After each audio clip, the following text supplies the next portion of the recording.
मेरा रास्ता था, ये जो जॉब था ये मुंबई का था और जो मेरा रास्ता था मुंबई में वो जॉब में जाने का, बीच में एक काफ़ी बड़ा स्लम एरिया पड़ता था। तो एक दिन ऐसे ये हुआ था कि मैंने एक छोटी बच्ची को देखा जो वो स्लम में से कुछ ढूँढ रही थी, गार्बेज में से कुछ ढूँढ रही थी और उसे वो मिल भी गया। और जब उसने वो उठाया और मुँह में खाया, मैं एकदम शॉक हो गया कि उसके हाथ में एक ब्रेड का टुकड़ा था। तो पता चला कि उनका खुद का बच्चा जो है वो अभी लोगों के घर में पार्सल लेकर जाएगा। और तो उनको थोड़ा-सा शॉक तो लगा ही कि ये क्या कर रहा है। यूएस से अभी कुछ महीनों के लिए आया है इंडिया में और उन्होंने कभी नहीं सोचा था कि वो गिग वर्कर बनने के लिए इंडिया में आएगा या फिर उनके ख़्यालों में भी कभी नहीं होगा कि वो कॉर्नल से पढ़कर आएगा और देन लोगों के घर में पार्सल। मेरा रिसर्च का उद्देश्य ये था कि जो भी गवर्नमेंट की स्कीम्स है, जैसे मनरेगा हो गया, पीएम किसान हो गया, यहाँ से जो आय लोगों को मिल रही है, उस आय का लोग कर क्या रहे हैं। तो एक काफ़ी इंटरेस्टिंग बात मुझे दिखाई दी कि कुछ लोग ये जो पैसा है, इसको मोबाइल खरीदने में और अपनी गाड़ियों की ईएमआई पे करने में यूज़ कर रहे थे। और जब मैंने उनको पूछा कि ये इन्वेस्टमेंट किस चीज़ की है, तो उन्होंने मुझे बताया कि देखिए ये फ़ोन लेकर के और ये बाइक से मेरा बच्चा या मेरा भाई शहरों में जाता है और वो गिग वर्कर के तौर पर काम करता है।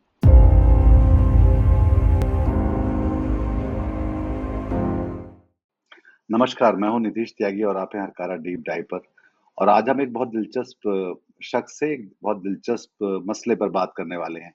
और वो मसला है जो गिग वर्कर्स हिंदुस्तान में हैं, जो जिनको हम हर तरफ देखते हैं आजकल। मेरे ख्याल से शहरों में या जो कस्बों में भी अब बड़ा मुश्किल है उनके बिना हमारा जीवन चल पाना।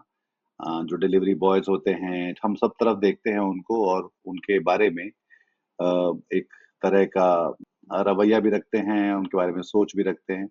हालाँकि हम उनके बारे में बहुत जानते नहीं हैं कि उनकी ज़िंदगियाँ कैसी हैं।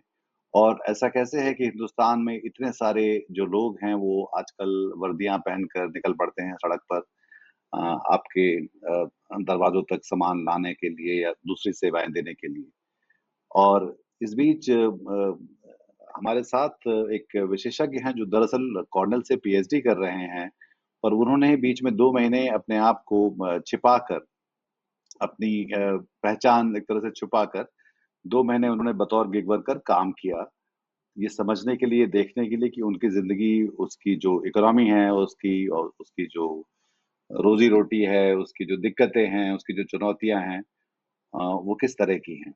और उसपे कितनी सारी मजबूरियाँ हैं और कितनी सारी उनको एक तरह से सहूलियत है उसको लेकर। अ, कासिम सैयद मेरे साथ हैं आज इस बारे में बात करने के लिए, जो कि इस वक़्त नागपुर में हैं और वो अभी कॉर्नेल में पीएचडी कर रहे हैं। इससे पहले उन्होंने एप्लाइड इकोनॉमिक्स और मैनेजमेंट में ही एमए कर रखा है और उसके पहले वो भारत में कई एनजीओज़ में काम कर चुके हैं और उन्होंने इस भारत की ज़िंदगियों को शायद प्यार से आराम से देखा भी है। तो कासिम, आपका स्वागत है। पहले तो अपने बारे में 2 चीज़ें बताइए कि आप कहाँ पर हैं, कैसे हैं और यहाँ तक कैसे पहुँचे? जो कि मेरे ख़्याल से बहुत सारे नौजवानों को ये जानने की उनकी दिलचस्पी होगी इस बारे में। और फिर इस एक्सपेरिमेंट के बारे में जो आपने किया, ये कैसे हुआ? थैंक यू निधीश जी मुझे आमंत्रित करने के लिए। सो जो जर्नी थी मेरी वो शुरू हुई थी जब मैंने एमबीए कर लिया था और एमबीए करने के बाद मैं जैसे कि एमबीए के करने के बाद लोग करते हैं एक छोटा मोटा कॉर्पोरेट जॉब ले लेते हैं और वैसे ही शुरुआत हुई थी मेरी भी। मैंने भी एक कॉर्पोरेट जॉब ले लिया था बट जो मेरा रास्ता था ये जो जॉब था ये मुंबई का था और जो मेरा रास्ता था मुंबई में वो जॉब में जाने का बीच में एक काफ़ी बड़ा स्लम एरिया पड़ता था। तो एक दिन ऐसे ही ये हुआ था कि मैंने एक छोटी बच्ची को देखा जो वो स्लम में से कुछ ढूंढ रही थी, गार्बेज में से कुछ ढूंढ रही थी और उसे वो मिल भी गया।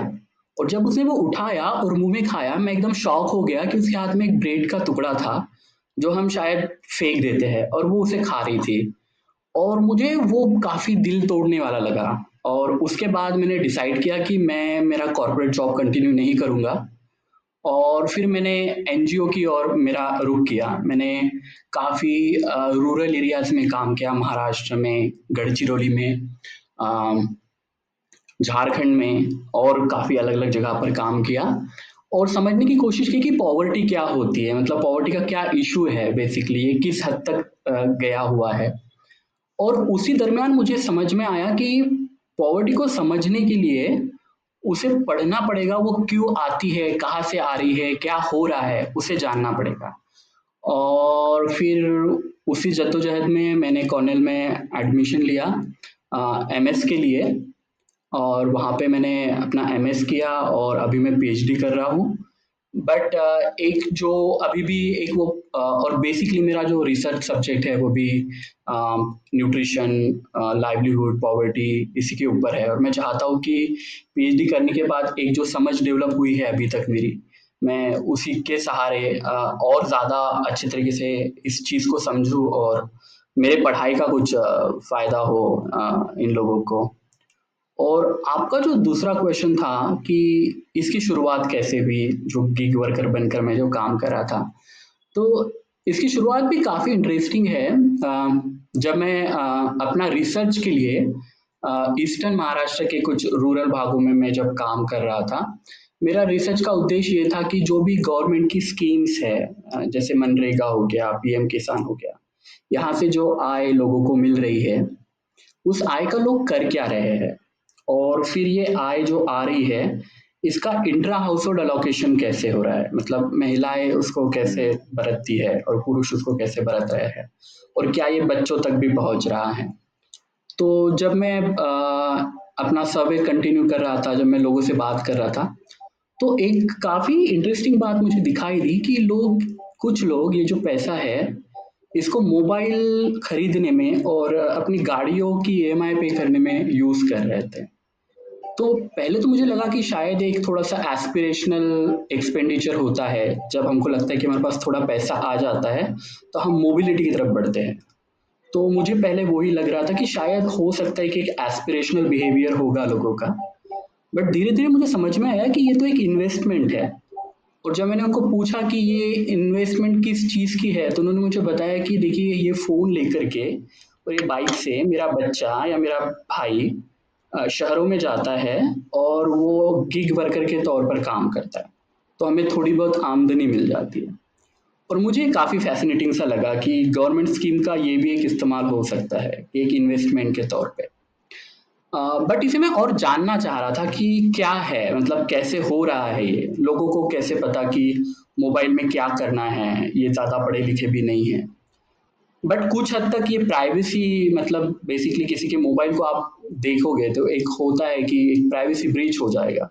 बट मुझे समझना तो था कि मतलब कैसे रजिस्ट्रेशन कर रहे हैं ये लोग, क्या फीस स्ट्रक्चर है, क्या-क्या पढ़ाया जा रहा है उनको। तो मुझे लगा कि क्यों ना मैं ही अप्लाई करके देखूँ एज़ अ गिग वर्कर और नागपुर में मैं काम करने का सोच रहा था।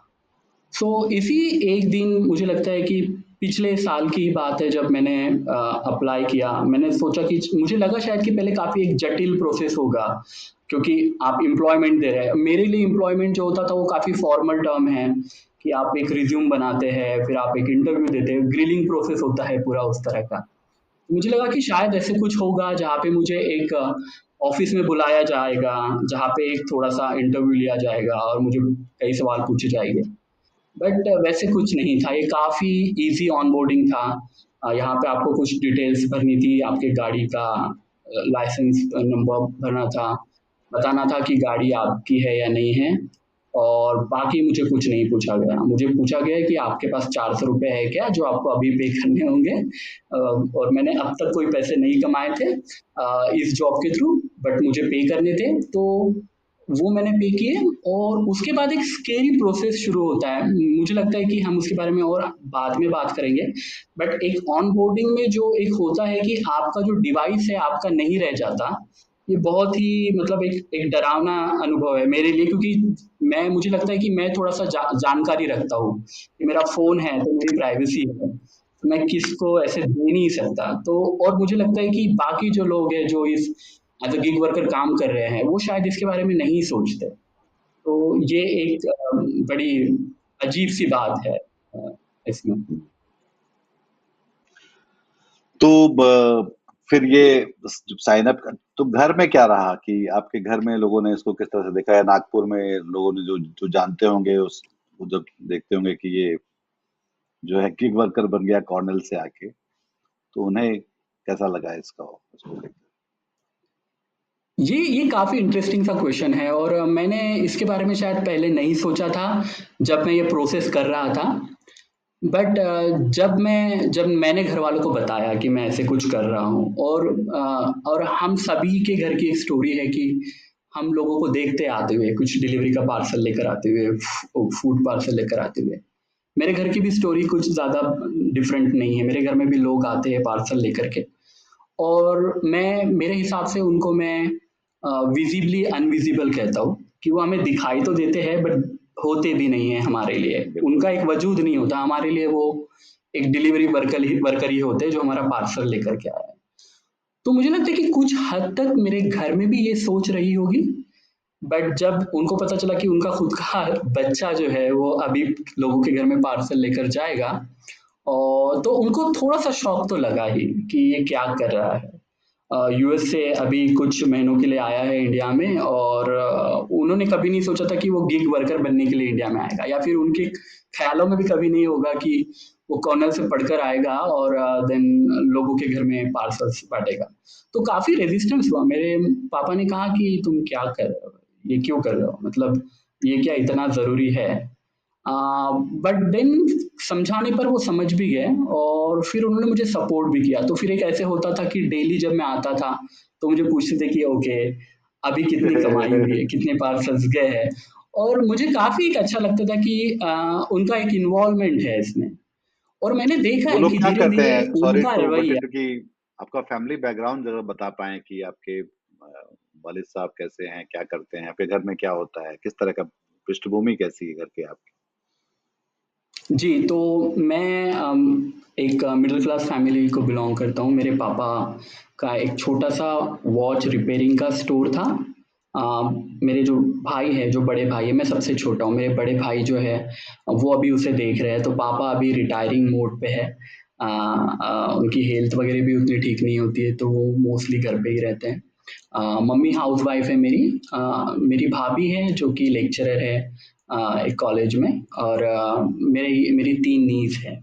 तो इस तरह का फैमिली है। और तो बेसिकली वही है कि एक एक मिडिल क्लास जो ड्रीम होता है कि ठीक है बच्चा पढ़ पढ़ लिया, मतलब कुछ कर लिया, सो देन वो गिग वर्कर तो नहीं बनेगा, एक होता है, ठीक है। हुँ। डिग्निटी ऑफ लेबर का जो कंसेप्ट है वो इंडिया में अनफॉर्चुनेटली नहीं है, और हमारे सोसाइटी में नहीं है। तो बेसिकली उससे जूझना पड़ा मुझे भी ये घर में, जब मैं गिग वर्कर के तौर पे काम करता था। मुझे याद है कि एक इंसिडेंस जब एक डिलीवरी वर्कर ने शेयर किया था। उसने कहा था कि मेरी वाइफ मुझे कहती है कि ये जो टी-शर्ट है गिग वर्कर का, ये आप घर पे ना पहने, आप कहीं दूर जाए और पहने। और वो मुझे थोड़ा-सा एक रिबेलियस सा लगा कि ठीक है, तो फिर मैंने डिसाइड किया था कि मैं मेरा टी-शर्ट घर पे पहन के जाऊँगा, ठीक है। तो मैं पहनकर जाता था और मैं देखता था कि कुछ आँखें जो है, जो मुझे जानती है पड़ोस में, वो ऐसे देख रही है मोहल्ले कि में जब क्या। लोग देखेंगे कि सैयद साहब का बेटा देखो अमेरिका पढ़ने गया था और अब वो आज क्या कर रहा है। एग्ज़ैक्टली होता होगा, मतलब मैं जहाँ तक सोच पा रहा हूँ काफ़ी बातें होती होगी मेरे नेबरहुड में, जहाँ पर उन्हें पता है कि मैं यूएस में था। और देन फिर स्टोरीज़ भी बन जाती है कि रिसेशन का दौर है, जॉब नहीं मिल रहे हैं, ठीक है, तो एक हो सकता है। बट मैंने ये किसी को नहीं बताया था कि मैं क्या कर रहा हूँ और मैं क्या सोच रहा हूँ, इसके पीछे की सोच क्या है? क्योंकि मैं खुद इसको समझना चाहता था पहले अच्छे तरीके से कि क्या हो रहा है मेरे साथ। तो ये काफ़ी अच्छा एक्सपीरियंस रहा है नितिन जी। हुँ। तो फिर जब आपने जब साइन अप करने के लिए पैसे दे दिए और ये हुआ तो उसके बाद जो आप बता रहे हैं कि कुछ कई पेचीदा चीज़ें भी वहाँ पर हुई, तो वो क्या रहीं? अ, पहले सबसे डरावना अनुभव जो ये था कि मेरा फ़ोन जो है, वो मेरा नहीं रहा। और मैं ये और मुझे पता था कि ये क्या हो रहा है। तो जैसे अगर आप देखते हैं कोई भी ऐप अगर आप डाउनलोड, सो बेसिकली जो डिलीवरी ऐप है, वो 2 तरह के होते हैं। एक तो होता है जो आप और मेरे लिए है क्योंकि हम कस्टमर्स हैं, और दूसरा एक होता है जो कि डिलीवरी पार्टनर्स के लिए होता है। वो पार्टनर्स कहते हैं वर्कर्स को। सो जब मैंने उसे डाउनलोड किया, उसने मुझे सारी परमिशंस माँग ली। उसने मेरा कॉन्टैक्ट लिस्ट माँगा, उसने मेरा माइक्रोफ़ोन से लेकर के कैमरा और डेटा, फ़ाइल सभी का परमिशन माँग लिया। और ये परमिशन व्हाइल यूजिंग ऐप नहीं था। जैसे अभी अगर आप देखें तो अभी जो अपडेटेड वर्ज़न आया है एंड्रॉइड का, जिसमें आप उसको कंट्रोल कर सकते हैं कि जब मैं ऐप यूज़ करूँगा ये तभी परमिशन रहेगा, वो नहीं था। वो परमिशन उसे 24/7 चाहिए था। और मुझे कभी भी समझ में नहीं आया कि कॉन्टैक्ट और मेरी फ़ोटो गैलरी का क्यों परमिशन चाहिए। बट मुझे करना था तो मुझे देना पड़ा।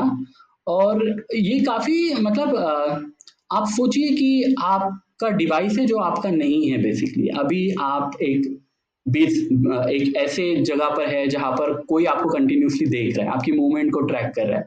गायरोस्कोप का भी परमिशन उसको देना पड़ा। तो मतलब बेसिकली हर एक चीज़ आप उनको पता चल रहा है कि आप स्टैग्नेंट है, स्टेशनरी है या आप मूव कर रहे हैं।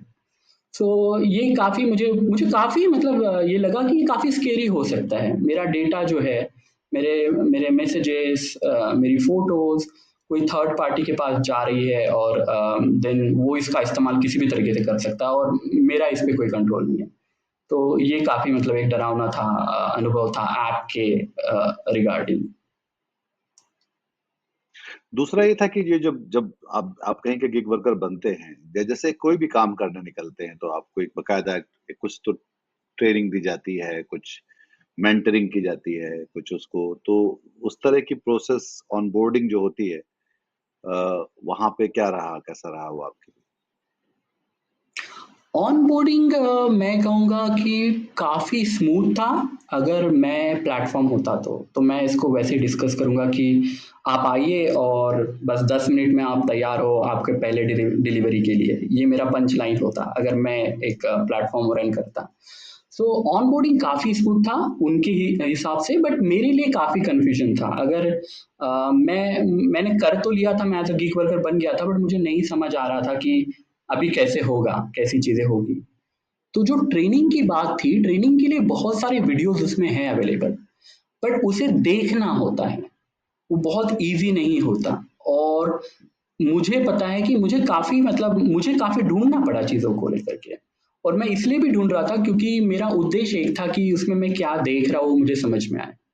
बट जो गिग वर्कर्स है उनका उद्देश्य ये नहीं है, तो उनके लिए ये और भी मुश्किल है कि मैं कैसे देखूँ, मैं क्या देखूँ, मुझे कैसे समझना है इस चीज़ को। ये सारी चीज़ें बहुत मुश्किल थी।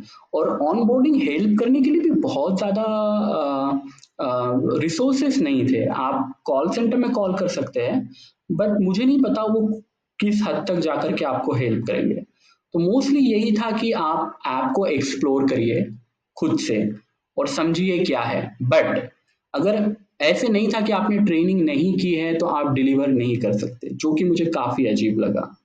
एक अगर मैं एक्सपेक्ट कर रहा था कि कुछ मॉड्यूल्स होंगे ट्रेनिंग के, जिसे पास करना होगा गिग वर्कर को। और जब वो पूरे मॉड्यूल्स को देख लेगा, उसके बाद ही उसको फर्स्ट असाइनमेंट मिलेगा। बट ये जो चीज़ थी वो ये कंप्लीटली मिसिंग थी यहाँ पे। यहाँ पे ऐसे कुछ भी रिक्वायरमेंट नहीं था कि आपको ये ट्रेनिंग मॉड्यूल्स कंप्लीट करने हैं और उसके बाद ही आप डिलीवरी कर सकते हैं।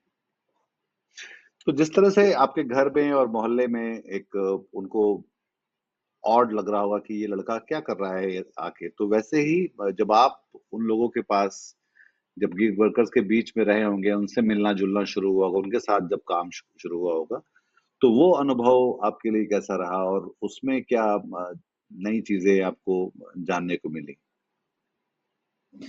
काफ़ी ऑड वन आउट वाला एक्सपीरियंस रहा है पहले 2 दिन मुझे याद है, क्योंकि तब तक मुझे मेरा यूनिफ़ॉर्म भी नहीं मिला था जब मैंने शुरू किया काम। तो मैं एक मेरा सिविल यूनिफ़ॉर्म था, मैं उसमें जा रहा था एक सिंपल सा टी-शर्ट और कोशिश कर रहा था कि उनमें घुल-मिल जाऊँ। और वहाँ पे उनके पास एक यूनिफ़ॉर्म होता था, तो यूनिफ़ॉर्म का एक फ़र्क होता है कि उनको समझ में आ जाता है कि ये नया बंदा है। सो उनकी क्वेश्चनिंग शुरू हो जाती है कि अरे कब जॉइन किया आपने। और फिर वो अपने प्रॉब्लम शेयर करते थे, अरे क्यों जॉइन किया, हमको परेशानी हो रही है, हम ये कर रहे हैं, ये दिक्कत है। तो देन ये एक काफ़ी मतलब एक होता है कि एक आइस ब्रेकिंग वाला काफ़ी सारी चीज़ें हुई जब आप अपनी परेशानी बताते हैं। मैं थोड़ा-सा पोर्ट्रे कर रहा था कि मैं भी परेशान हूँ और इसलिए मुझे परेशानी में काम करना पड़ रहा है। तो देन उनकी समस्याएँ आती गई और फिर मैं उनमें से ही एक हो गया काफ़ी जल्दी। और जब मेरा यूनिफ़ॉर्म आया तो फिर मुझे बहुत ज़्यादा मेहनत करने की ज़रूरत भी नहीं पड़ी। और हम लोग काफ़ी अच्छे दोस्त बन गए। हम लोग कहीं पर मिल रहे हैं तो हम लोग नमस्ते कर रहे हैं एंड देन फिर हम डिस्कस कर रहे हैं कि अरे कल का जो ऑर्डर था वो बहुत दूर था या फिर कस्टमर्स किस तरह से परेशान कर रहे हैं इस तरह से। तो ये काफ़ी मज़ेदार अनुभव रहा बट आई ओपनिंग भी रहा। मैं कभी भी नहीं सोच सकता था कि इतनी सारी स्टोरीज़ मैं इकट्ठा करूँगा इन 2 महीने के समय में और मुझे काफ़ी कुछ सीखने मिलेगा।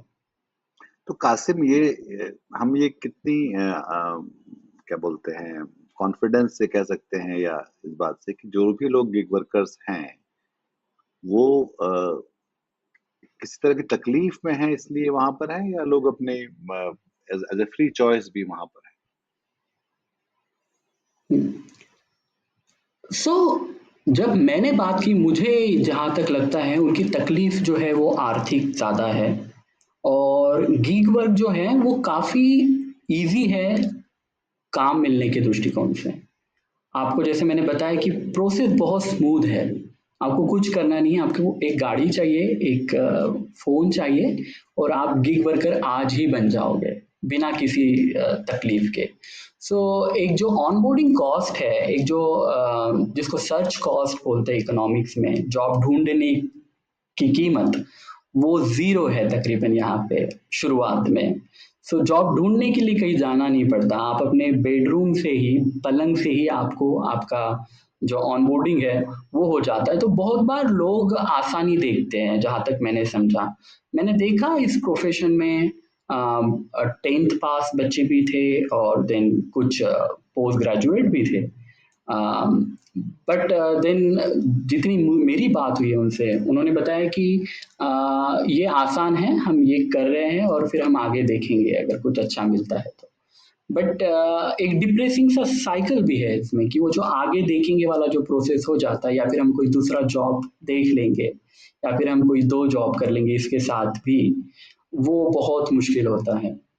बट हाँ लोगों का आर्थिक अ, तकलीफ ज़्यादा थी और एक ये भी होता है कि आपने पढ़ लिया और आप घर में बैठे हो तो एक सोशल पिंचिंग भी होता है वहाँ पे कि बच्चा पढ़ लिया और घर में क्यों बैठ रहा है। एक फैमिली से होता है, सोसाइटी से होता है, तो बच्चे फिर एक ईज़ी चॉइस देख लेते हैं और ये सबसे ज़्यादा ईज़ी चॉइस है और वो ये सोच कर देखते हैं कि ये काम मुझे हमेशा तो नहीं करना।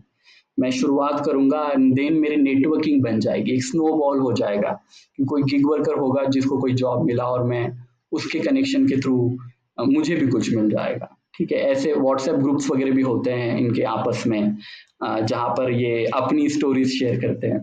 अच्छा। तो हाँ, ये ज़्यादा ऐसे होता है कि आपको आर्थिक कठिनाई है और आप इससे जुड़ गए हैं और आपको आसानी से मिल गया है, इस तरह से। हम्म। पर ये जो जैसे कि फिर ये जो एक, अब फिर आप काम पे जब आप जाते हैं और मिलते हैं तो उसके बाद जो एक तरह से अ, उनका जो क्योंकि काम पूरा फिजिकल काम है, ये एक एक एनर्जी फंक्शन ज्यादा है बजाय किसी टैलेंट स्किल जो है उसकी, क्योंकि ये बहुत बेस लेवल का भी उस तरह से वो भी बात।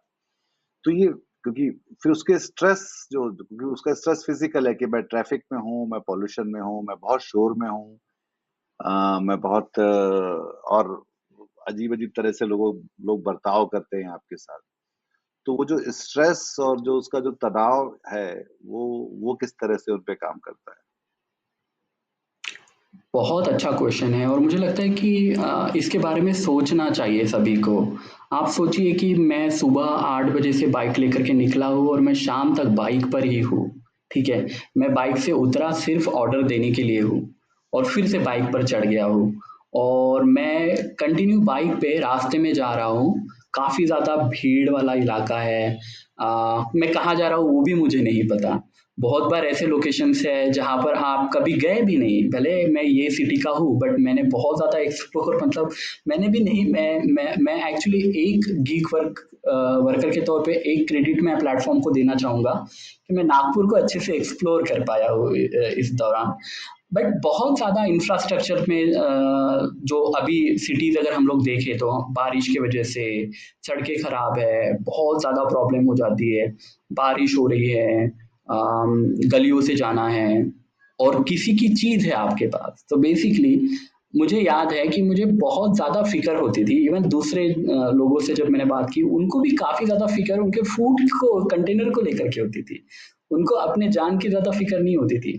उनको लगता था कि कहीं गिर ना जाए वो, ठीक है? या कहीं टाइम पे नहीं पहुँचा, तो बहुत दिक्कत हो जाएगी। और दूसरी बात, 15-20 मिनट बाद आपको कंटिन्यूअसली कॉल आना शुरू हो जाता है कस्टमर का कि मेरा पार्सल कहाँ है? आप सोचिए, आप मैन्युअल कर रहे हो, बीच में रोड पे आप गाड़ी चला रहे हो, आप बाइक सिग्नल पर है, हो भी आप। अगल-बगल में गाड़ियाँ हैं और कंटिन्यू आपको फ़ोन बजे जा रहा है, ठीक है? और अगर आपने फ़ोन नहीं उठाया तो ये डर रहता है गिग वर्कर्स को कि कहीं रेटिंग ना गिर जाए। और अगर रेटिंग गिर जाती है तो आपके बिजनेस पे बहुत ज़्यादा फ़र्क हो जाएगा।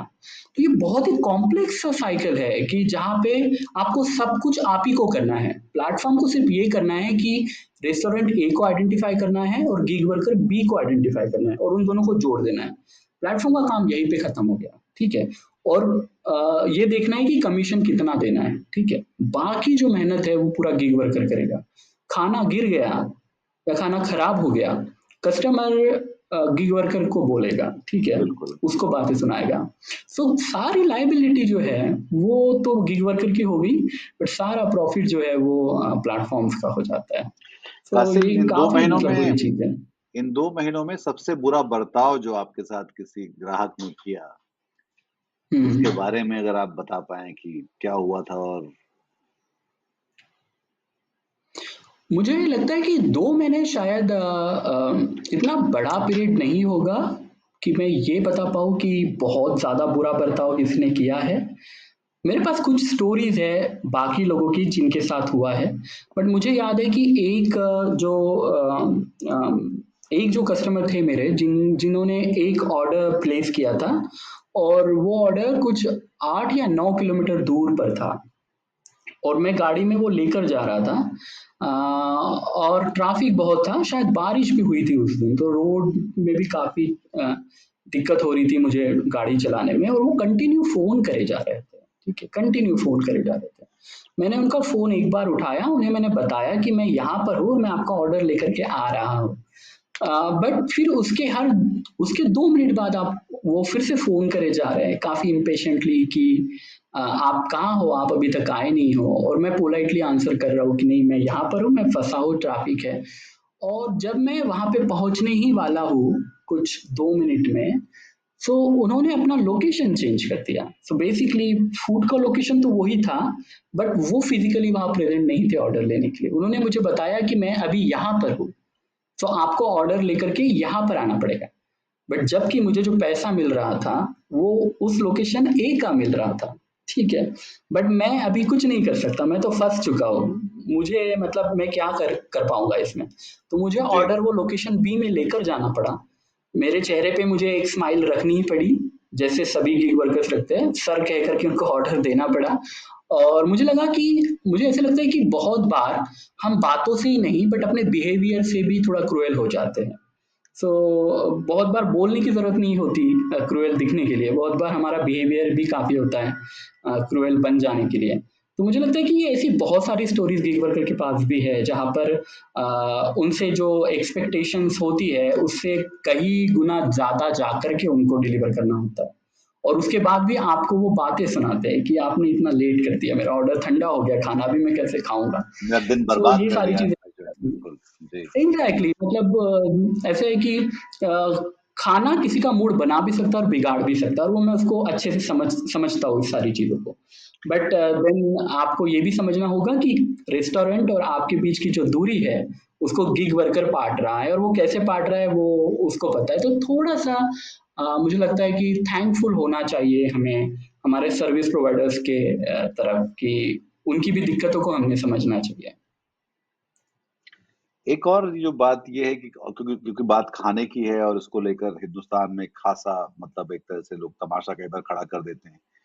तो क्या कभी ऐसा आपने सुना या आपके साथ कभी ऐसा हुआ कि जहाँ पर आपका मुस्लिम होना जो है वो एक उसके कारण आपको किसी तरह के स्लर का या किसी तरह की बात सुननी पड़ी या ऐसा कुछ हुआ आपके साथ?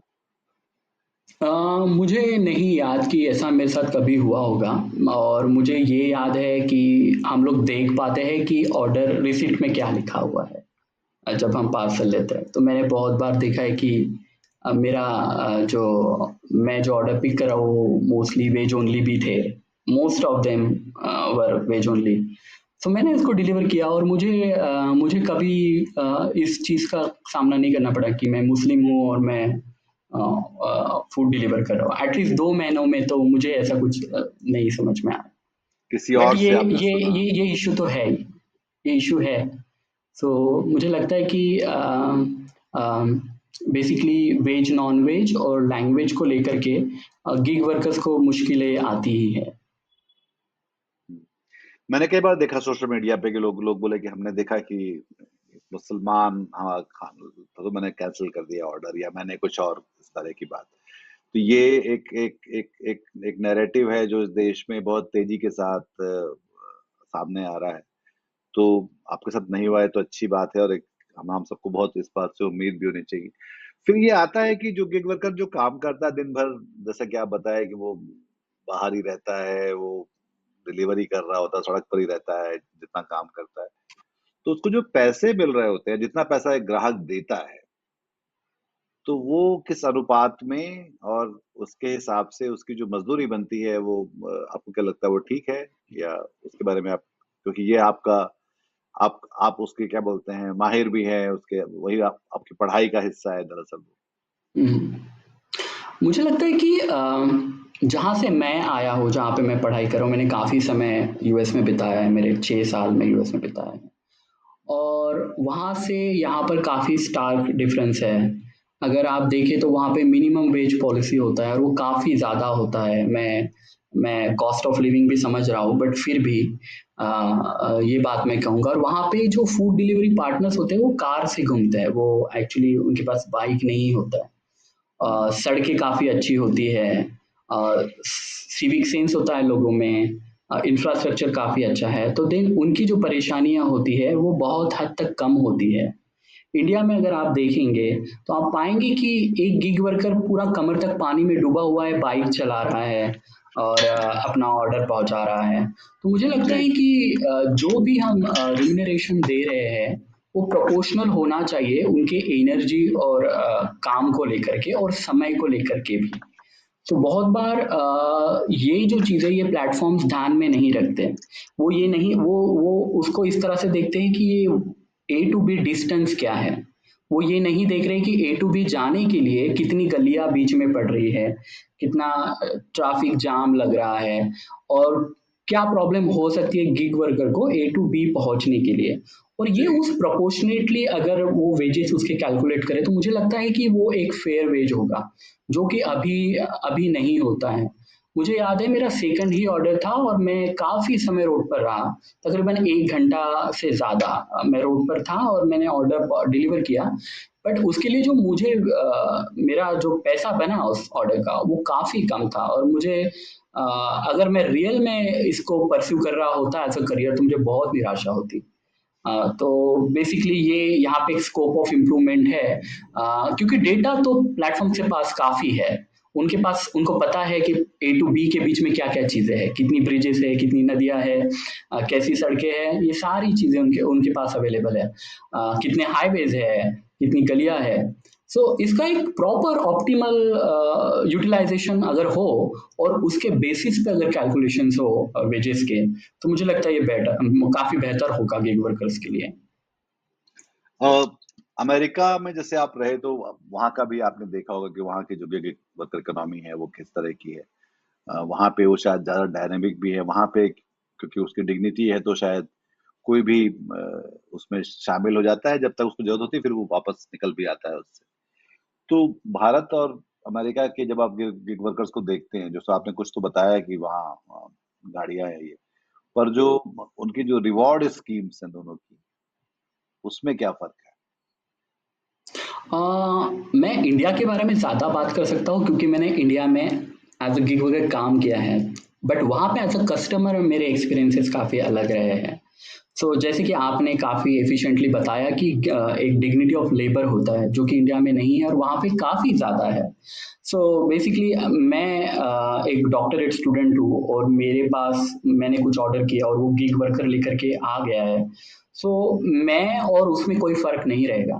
वो हम लोग एक ही लेवल पर रहेंगे, हम लोग ग्रीट करते हैं उसको कि ऑर्डर देते वक्त कि hello how was your day, एक शॉर्ट टॉक होता है कि कैसे था, कौन सा ऑर्डर है, इस तरह से एक शॉर्ट टॉक होता है और वो काफ़ी कॉन्फिडेंट होते हैं, वो बात करते हुए उनका कॉन्फिडेंस लगता है। आप सोचिए आपका एक ऑर्डर जो है एक बड़ी सी कार में आ रहा है, ठीक है, विद एसी ऑन, ठीक है, और आप उस पार्सल को उसी तरह से ले रहे हैं। इंडिया में अनफॉर्चुनेटली ये नहीं होता क्योंकि हमारा एक तो डिग्निटी ऑफ लेबर का फ़र्क है, शॉर्ट टॉक बिल्कुल भी नहीं हुआ है। मुझे याद नहीं आता कि मैंने कितनी दफ़ा मेरे कस्टमर से मतलब बात की होगी, जो कि मैं चाहता था बात करूँ, ठीक है। यहाँ पर बहुत ही पॉइंट टू पॉइंट बिज़नेस होता है कि आप ऑर्डर लेकर के आए हैं, हाँ, मेरा ऑर्डर लेट क्यों हो गया, ठीक है, मैं कब से वेट कर रही हूँ या फिर कर रहा हूँ, ये पैसे, और बात वहीं पे खत्म हो जाती है।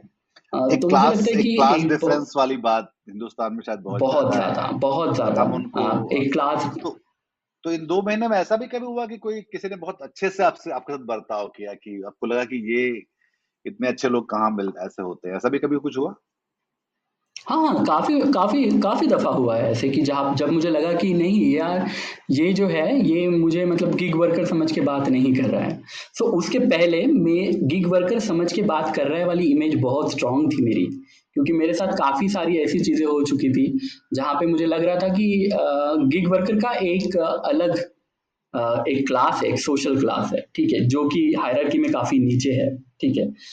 वो मैं समझने लगा था, बट अचानक से कुछ कस्टमर्स होते हैं जो कि आपको फ़ील कराते हैं कि आप काफ़ी स्पेशल है, और बहुत बार उनका तरीका होता है कि वो पैसे से ये फ़ील कराए। वो टिप दे दे, और मुझे याद है कि अ मुझे जो पहली मर्तबा ऐसा लगा था तब जो टिप मुझे मिली थी वो मेरे डिलीवरी ऑर्डर का जो वेज था उससे कहीं ज़्यादा थी। तो बट बहुत बार यही नहीं है कि आप पैसे से ही चीज़ें दिखाइए।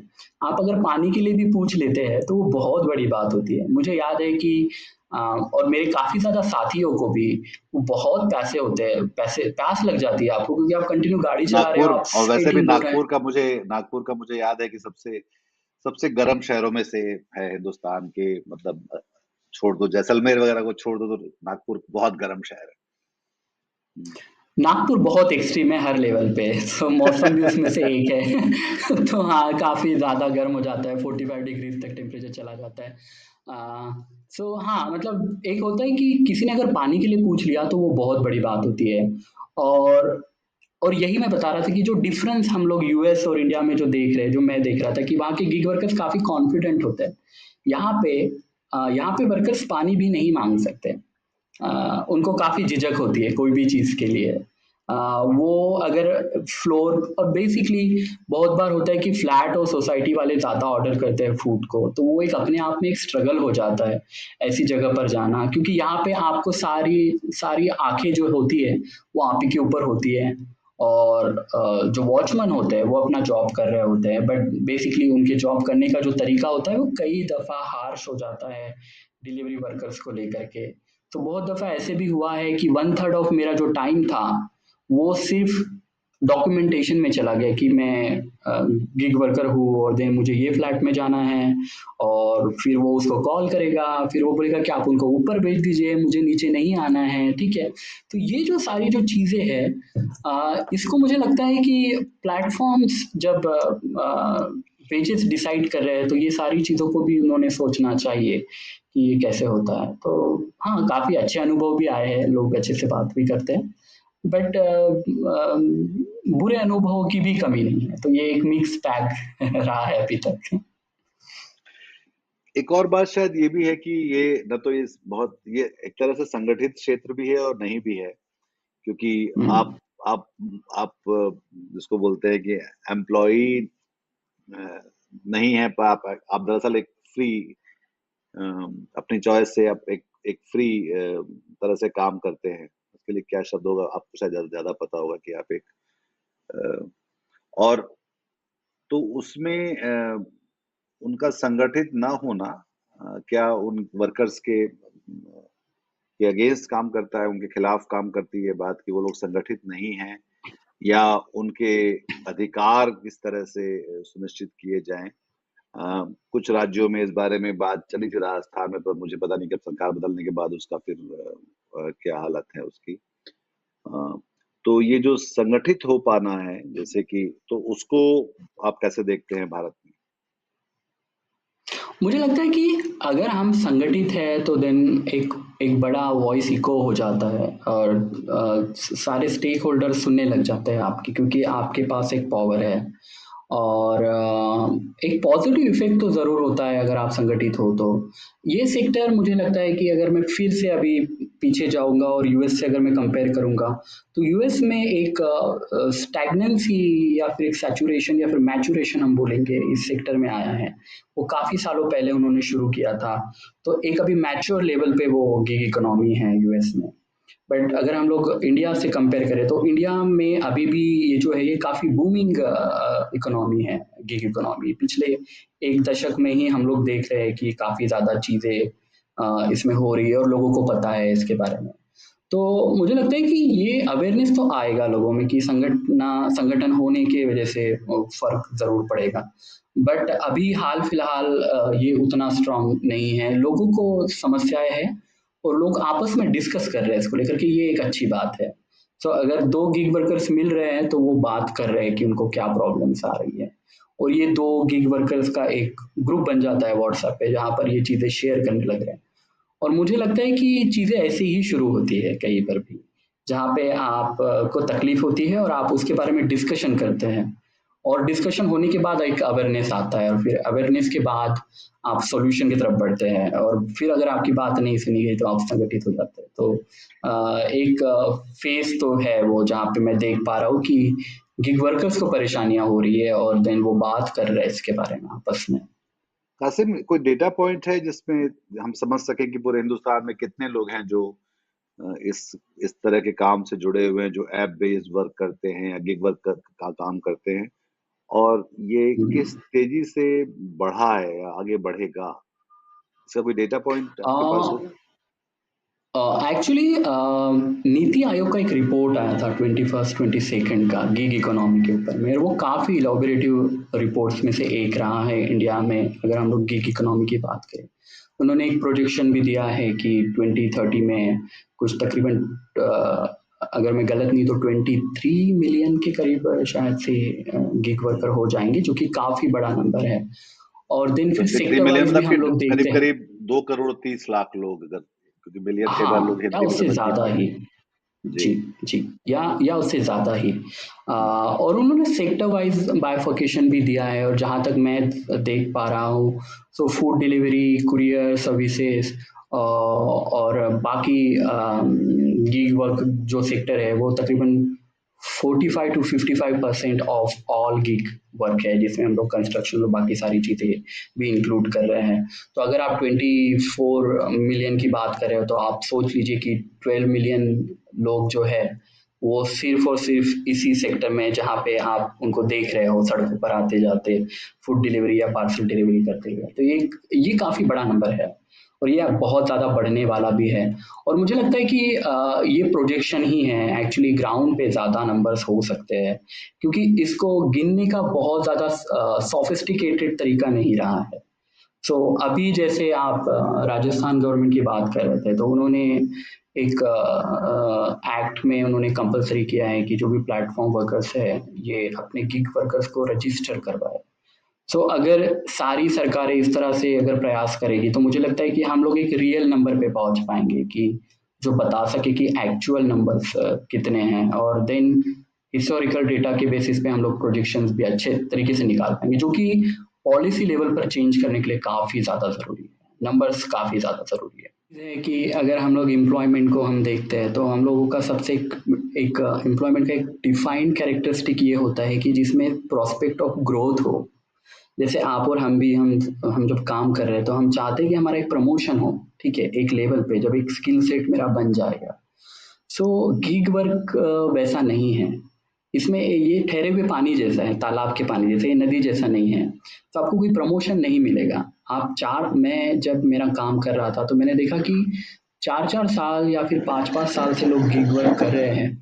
बट वो वहीं पर है, उनको उतना ही वेज मिल रहा है जितना किसी नए बंदे को मिल सकता है। जी। सो एक एम्प्लॉयमेंट का ये जो खास कैरेक्टरिस्टिक है वो गिग वर्क पूरा नहीं करता। और दूसरी बात जो मैं फोर्स ही कर सक रहा हूँ कि हो सकता है कि आने वाले सालों में हम लोग देखेंगे कि इंडिया में अनएम्प्लॉयमेंट काफ़ी ज़्यादा गिर गया है, थैंक्स टू गिग वर्क। बहुत सारे लोग गिग वर्किंग से जुड़ेंगे और इस वजह से अनएम्प्लॉयमेंट का रेट काफ़ी ज़्यादा कम होगा। बट हमें इन डेटा के अंदर जाकर देखना होगा कि रियली अनएम्प्लॉयमेंट गिरा है या फिर ये एक ट्रांजिटरी अनएम्प्लॉयमेंट की तरफ इशारा कर रहा है। हुँ, तो मैं इसको ट्रांजिटरी अनएम्प्लॉयमेंट ज़्यादा मानूंगा और मुझे लगता है कि बिल्कुल। आने वाले सालों में डेटा को बहुत पास से देखने की ज़रूरत है अगर हम अनएम्प्लॉयमेंट के डेटास को देखें और स्टडी करें तो हमें समझ में आएगा कि अगर गीग वर्कर्स को इसमें जोड़ दिया गया है तो देन इसको थोड़ा सा और स्क्रूटिनाइज तो करना ये पड़ेगा। बहुत हमारी अच्छी बातचीत रही। हम लोगों ने बात की कि एक तो सरकार की भूमिका शायद है कि इस बारे में कि उनको संगठित करना, उनके अधिकार सुनिश्चित करना और इस बात को तय कर पाना कि वो अ, अपनी डिग्निटी के साथ, अपनी गरिमा के साथ काम कर सकें। प्लेटफ़ॉर्म्स के लिए काफ़ी सारा इसमें काम अभी भी बचा हुआ है, जहाँ पर वो उनके जो जो उनको पैसे मिलते हैं, जो वेजेज़ हैं, उनको वो ठीक से कॉन्फ़िगर कर सकें। तीसरा जो लोग ग्राहक हैं गिग वर्कर्स के, उनको शायद इस बात की थोड़ी-सी सूझ-समझ होनी चाहिए कि वो कैसे किस तमीज़ से पेश आएँ और लोगों को इंसान समझें पहले तो। और ये दिक्कतें हम हर तरफ देखते हैं और लोग अपने पॉलिटिकल या कम्युनल जो हमारा जो एजेंडा हो सकता है, पर उसको इन पे हम निकाल रहे हैं, जो सबसे शायद वो पढ़ा-लिखा होने के कारण और नौजवान है इसलिए और किसी मजबूरी के तहत वो ये काम कर रहा है। और भारत में वैसे भी जो लोग काम कर रहे होते हैं, हम उनकी इज़्ज़त बाकी लोगों से कम करते हैं। एक तो ये भी एक हमारा अपना ही एक अ मनोविज्ञान रहा है पुराना, जहाँ पे हम एक एक उनको हम कम समझते हैं बाकी लोगों की तुलना में। तो एक तो ये भी एक अपने आप में सीखने की बात है। कासिम, बहुत शुक्रिया इस बातचीत के लिए। मेरे ख्याल से हम बहुत सारे लोग जो है इस बातचीत के ज़रिए गिग वर्कर्स को एक नई रोशनी में देख पाएँगे और शायद एक संवेदना के साथ भी कि भई ये व्यक्ति जो सुबह से आके जो शाम तक लगा हुआ है, जिन भी मजबूरियों में है और ये इसलिए भी महत्वपूर्ण है, एक तो इनकी संख्या बहुत ज़्यादा है और ये इसलिए भी हो रहा है क्योंकि भारत में जो एक डेमोग्राफिक डिविडेंड की बात थी कि हम जो चीन से ज़्यादा बड़ी आबादी है और उसमें से आधे लोग जो हैं वो 30 साल से इस समय कम हैं और वो ये काम शायद इसलिए भी कर रहे हैं क्योंकि रोज़गार के मौके देश में उतने नहीं हैं, और इसलिए बहुत सारे शिक्षित लोग भी ये काम करने को मजबूर हो रहे हैं। तो वो भी एक महत्वपूर्ण बात है देखने के लिए कि ये गिग वर्कर दरअसल एक स्टॉप गैप अरेंजमेंट है, ये किसी के लिए परमानेंट करियर नहीं है, जो कि समझने की बात है और वो दरअसल हमारे नीति कार्यक्रमों को भी प्रतिबिंबित करती है कि वो कितने कितने प्रभावी हैं या नहीं हैं प्रभावी जो। तो वो भी एक बड़ा सवाल है कि एक लोग मजबूरी के तहत ऐसा कर रहे हैं या वो अपनी चॉइस से हैं और क्या वो लंबे समय तक है? क्योंकि ये जो अनिश्चितताएँ हैं, भारत में सड़क पर बाइक लेके निकलना, सुबह से शाम तक सलामत रहना, ये अपने आप में भी मतलब क्योंकि हम एक चमत्कारों के देश है तो ये सब चलता रहता है इस तरह से, पर ये इसको लेकर कुछ भी हम तयशुदा तौर पे नहीं कह सकते। तो वो भी एक अपने आप में एक सवाल है। तो ये इन सारी बातों को सामने लाने के लिए और उस आप सबका ध्यान दिलवाने के लिए आपका बहुत शुक्रिया। अपना ख़्याल रखिएगा और अगर आपको ये बातचीत अच्छी लगी तो उन सारे लोगों के साथ इस बात को साझा करिए जो लोग गिग वर्कर्स के साथ कहीं न कहीं जुड़ते हैं, जिनका गिग वर्कर्स के बिना काम इस देश में अब चलता नहीं है दरअसल। क्योंकि हुँ, हुँ। वो हमारी अर्थव्यवस्था को, जो हमारे लेबर फ़ोर्स को देश की, बहुत तेज़ी से बदलते चले जा रहे हैं। और और इसलिए वो एक एक एक अभिन्न अंग बन गए हैं। हालाँकि इसमें किसी का भी बहुत अधिक, मेरे ख़्याल से सिवा प्लेटफ़ॉर्म्स के अलावा जो लोग कंपनियाँ हैं वो शायद उ उनको इस्तेमाल कर रही हैं। पर ये बेहतर होने की बहुत सारी इसमें गुंजाइश है। तो बहुत शुक्रिया आपका। आप इस कार्यक्रम को लाइक करिए, इस चैनल को सब्सक्राइब करिए और अपने हम-ख़याल लोगों के साथ इसको साझा भी करिए। नमस्कार। और कासिम, आपका बहुत धन्यवाद। ठीक है, आज की शुक्रिया। ताजा खबर, आज की ताजा खबर, आज की ताजा खबर। आओ काका जी इधर, आओ मामा जी इधर, सुनो दुनिया की खबर।